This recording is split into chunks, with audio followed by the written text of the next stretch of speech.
Welcome, y'all. I am so excited. This is the first episode of Black Girl Burnout in studio. And we have an incredible guest for you today. Lauren Berty is with us. So happy she is here. We are going to jump right into the conversation. Lauren, thank you for coming on today. Girl, thank you. I'm just first of all, been a stan of your podcast for a minute. And I just love that you elevate so many of our voices, in a world that we need to so much. So I'm honored to be here. I can't wait to reach your audience. And so thank you so much for having me. Yes, likewise. It's a mutual admiration society. Y'all, I have been loving Lauren for a while. We had a conversation and just took off. Right. I'm know what we're we were talking friends. about. Yeah, we're friends. Okay, when are we doing this? It was immediate. Done. 5 minutes, done. So based on that, I've already done an intro for you. Obviously, we always explain to the audience who you are. But I love the first question to give you yourself. Who is Lauren? How would you define yourself beyond a bio? Right. I love this question because I feel like depending on the day, when you ask me, it can change. I know who I am, but it's also what is coming up for me. So I'm a creator. And by trade, I guess I'm a content creator, influencer, but I think of myself more as an educator. Using my influence, quote unquote, I don't necessarily like that word, to reach mothers, to elevate them, to inspire them through laughter and authenticity.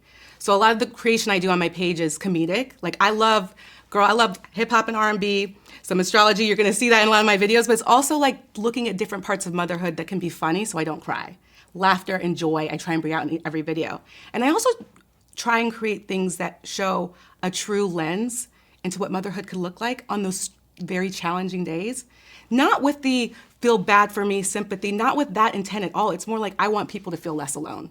I want you to know that if you're going through it, your story is not an isolated one. And so I try and inspire and elevate mothers to feel seen, heard, and inspired by the content that I create to make them feel less alone and happy. Yeah, which so aligns with Black Girl Burnout. Right. I mean, obviously I don't have children, but I'm so passionate about discussing motherhood for our audience because it doesn't matter if you have children or not. We're all impacted by mothers and motherhood itself as a woman. It doesn't matter if you're child-free, motherhood's still in there.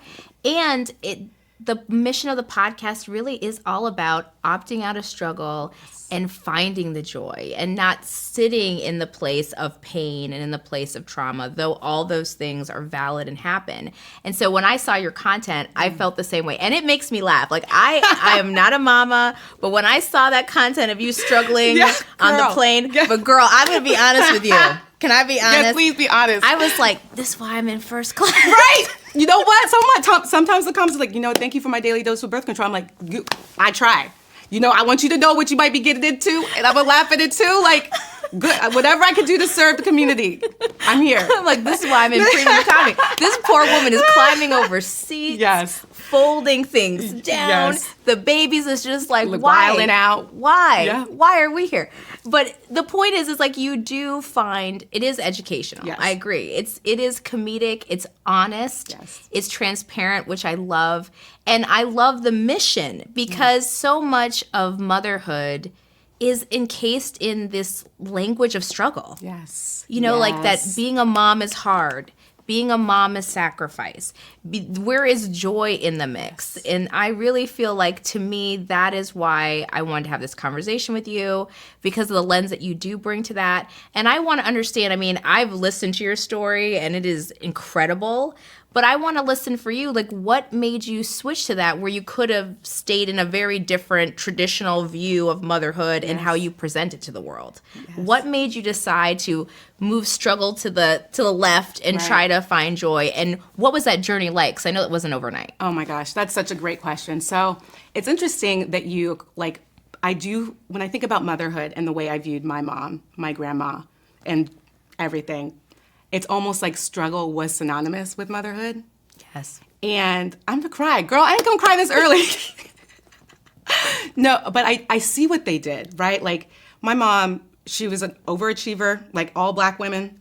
She had 5 PhDs. She was a single mom. My dad was in the picture, but they were divorced, so we had 2 separate households. So she was making sure we're in all our activities, cleaning, cooking, going to work, doing whatever she had to do to be a Black woman in a professional career, coming back at every single dance recital, at every single soccer practice. And now as a mother, now I'm whew, sis, how did you do that? Right? And like there was joyous moments, but if I really think about it, she was on the grind and she was struggling, right? Like very, very much putting herself to the side to make sure that we had. And something that I've noticed with motherhood is that superwoman mentality of accomplishing and doing everything you can, and then people glamorizing it. Yes. Glorifying Yes. it. Like my mama did this and that, and she had cooked meal on the table and this and that, and that's what she did. She didn't complain. I'm like, she was a victim. Right. She was sad. She was sad. She was surviving. Yeah. And I guarantee you, if you had asked her if she would want that life for her daughter, she would have said no. Yes, am I grateful that my grandma was the same way? Like, am I in awe and like, whoa, how'd you do that? Thank you, I am grateful, but I do not want to glamorize the struggle. We all will go through a struggle as parents. We go through struggles in life. There's highs and lows of everything. Motherhood is no different. However, if I'm gonna show me struggling, it's more to just show that you're not alone if you're having that day. And then other instances to not struggle, or I'll find the humor in it so I don't go down that really sad path. So for me, comedy, laughter, if my toddler, this happened this morning, I gave her a blue cup, she really didn't want that blue cup. When I tell you back on the floor, flailing of the arms, I was like, sis, this is what you want to do right now? I gotta go, and then I just kind of laughed, like I have to step outside of like the emotion of it. And it is a struggle every day, but if I can find some comedic joy in it and put that out into the world, I hope that helps someone. So either it's the struggle so you feel seen, or it's the struggle and find the comedic element because we're going through it and you can laugh at it. I think that's the way that helped me when I was looking at content before becoming a mom and before becoming a mom content creator. Those types of things help me, so I try to emulate that to help someone else. No, I just want to like snap all the things, because that is part of why I created Black Girl Burnout, is I really wanted to rewrite the legacy of what it means to be a Black woman. Yes. And in so many ways, what you're doing is revolutionary. And I know maybe you don't feel like when you're doing it, when you're like making a skit about your toddler having a meltdown on the floor in the morning, but it is revolutionary. And it's the same way, like I get emotional when I think about the fact that we all can say our mothers, our grandmothers, our great-grandmothers were resilient, were resourceful, loved us. If we're fortunate, we get to say that our parents, our mothers loved us. But we can't say they were joyful. Right. I can't say that I grew up around joyful women in motherhood, because so much sacrifice was implied in it. So much giving up and so much struggling and overcoming was synonymous with motherhood and synonymous with adulthood. You know, I had that conversation where I talked to somebody else on the podcast that we've had, and they said they grew up seeing adulthood as equal to exhaustion. That's what it means to be an adult, is to be tired. Yeah. And I said, that is the messaging that we have been given, and yet we're so fortunate to be able to rewrite that. And so I'm always about having women on the podcast and having conversations that elevate that and rewrite that narrative. 100%. But it doesn't have to be that way, even when it feels like we're being pushed to make it that way. 100%. And I love that you're naming that too, because there is this exhaustion, I also think, can also be synonymous with adulthood, with motherhood, and just feeling that. And that is true. And the struggle is really real, right? But also, I like the joy of motherhood. I'm gonna cry again. Why am I so emotional today? It's my Cancer rising coming out. I got Cancer rising, y'all. Anyways, I never like really thought of myself and my identity prior to becoming a mom. Like, that's what I want. Yes. Like, that wasn't like something that was like, yup. Yes. Like, and that was like going to be my only identity. But my identity has been so tied to being ever Shiloh and Jackson's mom, and I love that. And there's so many moments of joy and so many like things that I've never experienced in life with my kids.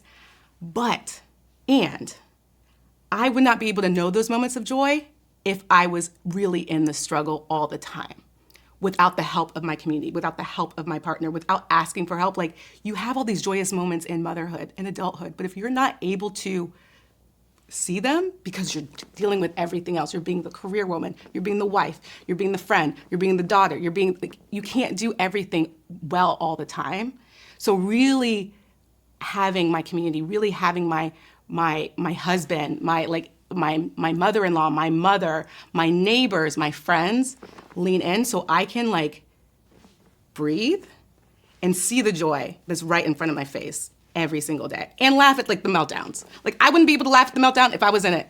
No. If I was like emotionally tired and not able to regulate, I'd be like, girl, I'm on the floor with you. Like, what are we doing? Why are we doing this? I am crying. You know what I mean? So yeah, just to name that, there's so much joy in it, but you cannot feel that joy if you were immersed in the struggle without any help.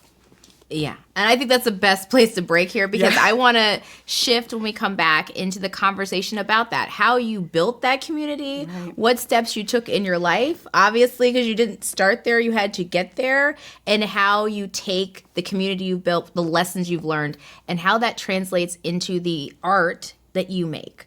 So when we come back, we're going to have more with Lauren, and we're going to talk about how you are turning the struggle into joy, into money, into community, into all the things. Great. I'm here for it. I can't wait.